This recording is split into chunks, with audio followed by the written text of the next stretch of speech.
Good morning students, welcome back to the class. ले लीजिए Kritika page 21। हम पढ़ रहे थे साना साना हाथ जोड़ी। Second paragraph. आश्चर्य पल भर में ब्रह्मांड में कितना कुछ घटित हो रहा था। सतत प्रवाहमान झरने, नीचे वेग से बहती तीस्ता नदी, सामने उठती धुंध, ऊपर मंडराते आवारा बादल, मंदिम मंदिम हवा में हिलोरे लेते, मंदिम मंदिम मंद मंद धीरे धीरे, प्रियतु और उडूरोडेंडो के फूल, ये फूलों के नाम हैं, सब अपनी अपनी लय, तान और प्रवाह में बहते हुए चैरवेती चैरवेती चलते रहो। प्रकृति के नियम के अनुसार नदी नाले झरने सब अपने अपने कार्यों में लीन हैं और समय के इसी सतत प्रवाह में तिनके सा बहता हमारा वजूद, और इसी हम प्रकृति के साथ साथ में मानो हम भी क्या हो रहे हैं, प्रवाहित हो रहे हैं। पहली बार एहसास हुआ जीवन का आनंद है यही चलायमान सौंदर्य। लेखिका कहती हैं कि जीवन में पहली बार ऐसा लगा, जीवन का आनंद मुझे किसमें है, चलते रहने में है।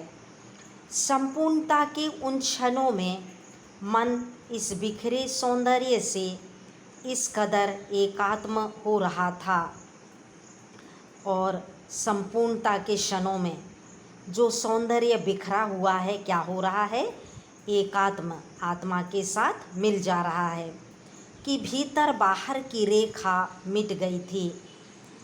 आत्मा की सारी खिड़कियां खुलने लगी थीं। जो आध्यात्मिक ज्ञान है वह खुलने लगा।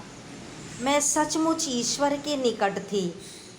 सुबह सीखी प्रार्थना फिर ओंठों को छूने लगी थी।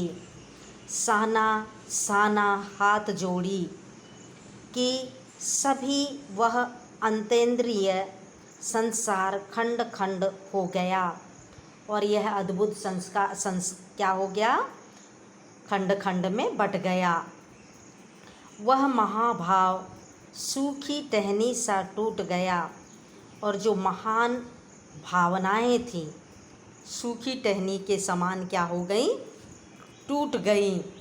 दरअसल मंत्रमुग्ध सी मैं तंद्रिल अवस्था में ही थोड़ी दूर तक निकल आई थी, और अंधकारमय अवस्था से मैं बाहर आ गई थी कि अचानक पाँवों पर ब्रेक सी लगी, जैसे समाधिस्थ भाव में नृत्य करती किसी आत्मलीन नृत्यांगना के नुपुर अचानक टूट गए हों। अब ये सब लेखिका कल्पना कर रही है कि ईश्वर में एक लीन हो गए हैं। उन्हें लग रहा है कि नृत्य करने वाले के जो नुपुर हैं वे क्या हो गए हैं, टूट गए हैं। मैंने देखा इस अद्वितीय सौंदर्य से निरपेक्ष कुछ पहाड़ी औरतें पत्थरों पर बैठी पत्थर तोड़ रही थीं। अब काम करने वालों का दृश्य उन्हें दिखाई दे रहा है सुंदरता के बीच में, कि औरतें क्या तोड़ रही हैं, पत्थर तोड़ रही हैं। गुथे आठर सी कोमल काया पर हाथों में कुदाल और हथौड़े, इनके हाथों में कुदाल है और हथौड़े है। कईयों की पीठ पर बंधी डोको बड़ी टोकरी में उनके बच्चे भी बंधे हुए थे। आप देखेंगे जब माताएं काम करने जाती हैं तो बच्चों को किस तरह से बांधकर ले जाती हैं, पीठ पर बांधकर। कुछ कुदाल को भरपूर ताकत के साथ ज़मीन पर मार रही थीं, और कुछ तो बहुत मेहनत करके ज़मीन को क्या कर रहे थे, कुदाल से खोद रहे थे। इतने स्वर्गीय सौंदर्य, नदी फूलों वादियों और झरनों के बीच भूख, मौत, दैन्य और निंदा रहने की यह जंग, जिंदा रहने की यह जंग। इतनी सुंदरता के बीच में क्या है कि इनका परिश्रम को देखते हुए कि उन्हें कितना संघर्ष करना पड़ रहा है। मातृत्व और श्रम साधना साथ साथ, मेहनत और माता का ममता। वहीं पर खड़े BRO बोर्ड रोड ऑर्गेनाइजेशन के एक कर्मचारी से पूछा मैंने, यह क्या हो रहा है? यह सब देखकर लेखिका पूछती हैं अधिकारी से कि यह सब क्या चल रहा है। चुहलबाजी के अंदाज में बताया कि रास्तों से गुजरते हुए आप हिम शिखरों से टक्कर लेने जा रही हैं। अब रास्ते से गुजरते हुए हिम शिखरों से क्या करोगे? टक्कर लोगे। उन्हीं रास्तों को ये पहाड़ी ने चौड़ा बना रही हैं और जिन्हें आप देख रहे हैं खोदते हुए, ये पहाड़ियों को क्या करते हैं? चौड़ा बनाने का काम करते हैं। बड़ा खतरनाक कार्य होगा। मेरे मुँह से अकस्मात निकला, मेरे मुँह से अचानक से यह शब्द निकला कि यह काम कैसा है? खतरनाक है। वह संजीदा हो गया, कहने लगा, पिछले महीने तो एक की जान भी चली गई। और क्या बतला रहा है कि पिछले माह में किसी की मृत्यु भी हो गई। बड़ा दुस्साध्य कार्य है। पहाड़ों पर रास्ता बनाना बहुत ही कठोर कार्य है, कठिन काम है। पहले डायनामाइट से चट्टानों को उड़ा दिया जाता है, फिर बड़े बड़े पत्थरों को तोड़ मोड़ कर एक आकार के छोटे छोटे पत्थरों में बदला जाता है। पहले क्या करते हैं? पत्थरों को तोड़ मोड़ कर उसे उड़ा दिया जाता है डायनामाइट डालकर, और फिर तोड़ मोड़ कर आकार से क्या करते हैं? छोटे पत्थरों में बदला जाता है। फिर बड़ों से जाले में उन्हें लंबी पट्टी की तरह बिठाकर कटे रास्तों पर बाड़े की तरह लगाया जाता है। जरा सी चूक और सीधी पाताल प्रवेश। और यदि यह कार्य करते समय थोड़ी सी चूक हो गई तो क्या होगा? व्यक्ति पाताल लोक में जाएगा, या कहने का मतलब वो मृत्यु को प्राप्त करेगा। और तभी मुझे ध्यान आया, इन्हीं रास्तों पर एक जगह सिक्किम सरकार का बोर्ड लगा था, जिस पर बड़े बड़े अक्षरों में लिखा था, ever wondered who defied death to build this roads. और उसमें सिक्किम सरकार का बोर्ड लगा हुआ है और वहाँ पे क्या लिखा हुआ है? आप ताजुब करेंगे, पर इन रास्तों को बनाने में लोगों ने मौत को झुठलाया है।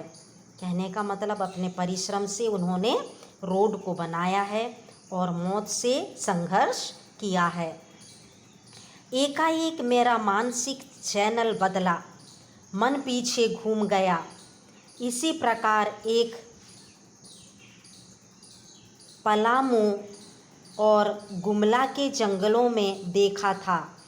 पीठ पर बच्चे को कपड़े से बांधकर पत्तों की तलाश में वन मन डोलती आदिवासियां युवतियां। अब उनका लेखिका की सोच कहाँ जा रही है? गुमला के जंगलों में, जहाँ माताएं पत्तों को तलाशने के लिए क्या जाती थीं?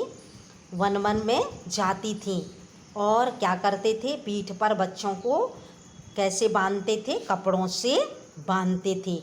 ये सब लेखिका याद करती हैं।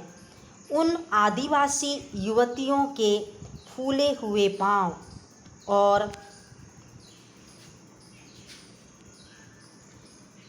इन पत्थर तोड़ती पहाड़ियों के हाथों में पड़े ठाठे एक ही कहानी कह रहे हैं। तो लेखिका को समझ में आ रहा है कि जो संघर्ष महिलाएं जंगल में पत्तों को ढूंढने के लिए करती थीं, तो ठीक उसी भांति यहाँ भी महिलाएं जो पत्थरों को तोड़ रही हैं, एक ही कहानी साबित कर रही हैं कि आम जिंदगियों की कहानी हर जगह एक सी है कि सारी मलाई एक तरफ, सारे आंसू अभाव, यातना और वंचना एक तरफ। तो एक तरफ जीवन का सुख है और दूसरी तरफ जीवन की कठोर संघर्ष को दर्शाया गया है। और तभी मेरी सहयात्री मनी और जितेन मुझे खोजते खोजते वहाँ तक आ गए थे। मुझे गमगीन देख जितेन कहने लगा, मतलब मैं सोच में पड़ी थी इतना कठिन जीवन को देखते हुए, मैडम ये मेरे देश की आम जनता है, इन्हें तो आप कहीं भी देख लेंगे, आप इन्हें नहीं पहाड़ों की सुंदरता को देखिए जिनके लिए आप इतने पैसे खर्च करके आई हैं। तो जो अधिकारी है और जो जितेन है, गार्ड है, ये सब लेखिका से कहते हैं कि आप तो ये तो हमारी आम जनता है, आप पहाड़ों की सुंदरता को देखो। और इस तरह के लोगों को तो आप देख चुके हैं और सुंदरता को देखने के लिए आप कितने पैसे खर्च करके यहाँ तक आई हुई हैं। ये देश की आम जनता ही नहीं, जीवन का प्रति संतुलन भी है। ये वेस्ट एट रिपेइंग है, किंतु कम लेकर ये समाज को कितना अधिक वापस लौटा देती हैं। मन ही मन सोचा मैंने, हम वापस जीप की ओर मुड़ने लगे। तभी मैंने देखा वे श्रम सुंदरियाँ किसी बात पर इस कदर खिलखिलाकर हंस पड़ी थीं कि जीवन लहरा उठा था और सारा खंडहर ताजमहल बन गया था। तो लेखिका देखती हैं कि ये श्रम करने वाली महिलाएं किसी बात को लेकर हंस पड़ती है। कहने का मतलब वे जीवन में आनंद भी लेती हैं कठोर परिश्रम के साथ। और कैसे तुलना कर रही हैं, जीवन लहरा उठा, उनका जीवन आनंदमय हो गया और सारा खंडहर ताजमहल बन गया। मतलब ताजमहल की सुंदरता से उनके जीवन की कल्पना लेखिका करती हैं। ओके स्टूडेंट्स, आज के लिए इतना काफ़ी है। Wish you all the best, God bless you.